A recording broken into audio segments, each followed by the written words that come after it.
তোমরা কি জানো, রোজা শুধু না খেয়ে থাকাই নয়, এর পেছনে আছে মানুষের চরিত্র বদলে দেওয়ার এক গভীর রহস্য।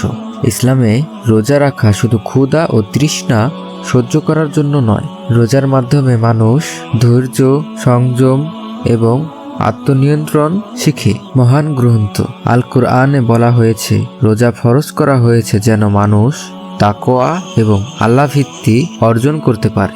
যখন একজন মানুষ সারাদিন না খেয়ে থাকে, তখন সে বুঝতে পারে ক্ষুধার কষ্ট কেমন। এতে তার হৃদয়ে গরিব ও অসহায় মানুষদের জন্য মায়া জন্মায়। এছাড়া রোজা মানুষকে খারাপ কাজ থেকে দূরে থাকতে সাহায্য করে, যেমন মিথ্যা কথা বলা, রাগ করা বা অন্যায় করা। এ কারণে রমজান মাসকে বলা হয় আত্মশুদ্ধি ও পরিবর্তনের মাস। রোজা শুধু শরীরকে নয়, মানুষের মন ও চরিত্রকেও সুন্দর করে তোলে। ভিডিওটি ভালো লাগলে চ্যানেলটিকে সাবস্ক্রাইব করে পাশে থাকা বেল আইকনটি বাজিয়ে দিও।